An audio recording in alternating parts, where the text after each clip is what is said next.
In Act 1, Scene 7 of Macbeth, the story continues within Macbeth's castle, Inverness. Macbeth is deeply conflicted, wrestling with his conscience as he contemplates killing King Duncan to fulfill the witch's prophecy that he will become king. Alone, he ponders the consequences of such a violent act. Macbeth knows that Duncan is a good king, kind, humble, and widely loved. He realizes that if he kills Duncan, he will betray a man who trusts him completely, creating a wave of guilt and horror in his mind. He weighs the pros and cons, considering that although killing Duncan might give him the throne, it would also bring consequences he may not be ready to face. Macbeth reflects on how committing murder often results in the murderer facing a terrible fate. He worries that if he goes through with the plan, he will be haunted by his actions and punished either in this life or the next. Macbeth's guilt starts to feel overwhelming, and he fears that karma will come back to haunt him. As Macbeth continues to agonize over his decision, he also acknowledges that Duncan has been kind to him. Duncan has honored Macbeth and promoted him to Thane of Cawdor, proving his trust and loyalty.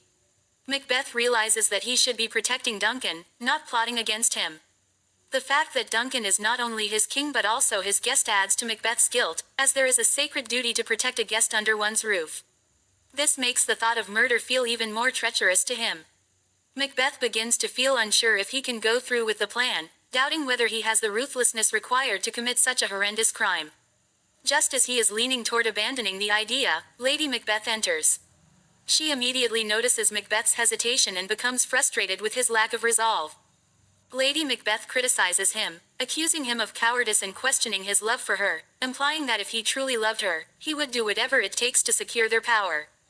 She taunts him, saying that he lacks the courage to take action and calling into question his masculinity, which strikes Macbeth's pride. Lady Macbeth even claims that she would kill her own child before backing down from a promise as important as this one, demonstrating the extent of her ambition and determination. Her words deeply affect Macbeth, who does not want to appear weak in her eyes. Under the pressure of her words, he begins to reconsider his choice. Lady Macbeth outlines her plan to murder Duncan in a way that would avoid suspicion. She tells Macbeth that they can kill Duncan while he is asleep, taking advantage of the opportunity since Duncan will be staying at their castle that night. She further explains that they can frame Duncan's guards by using their weapons, making it seem as though they were the ones who committed the crime while they were in a drunken state. Her plan is so well thought out and ruthless that Macbeth starts to feel reassured. He realizes that if he follows Lady Macbeth's guidance, he might achieve his ambition without facing direct suspicion.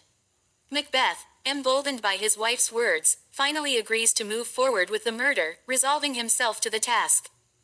By the end of the scene, Macbeth's uncertainty is replaced with a cold determination as he decides to commit the murder and take the throne, sealing his fate. This scene captures Macbeth's inner struggle, his moral hesitation, and ultimately, his decision to abandon his conscience in favor of ambition. Lady Macbeth's manipulation and intense ambition drive Macbeth to embrace the darkness within himself, marking the start of his tragic descent. The scene effectively showcases the power dynamics between Macbeth and Lady Macbeth, highlighting how Lady Macbeth's unyielding ambition becomes.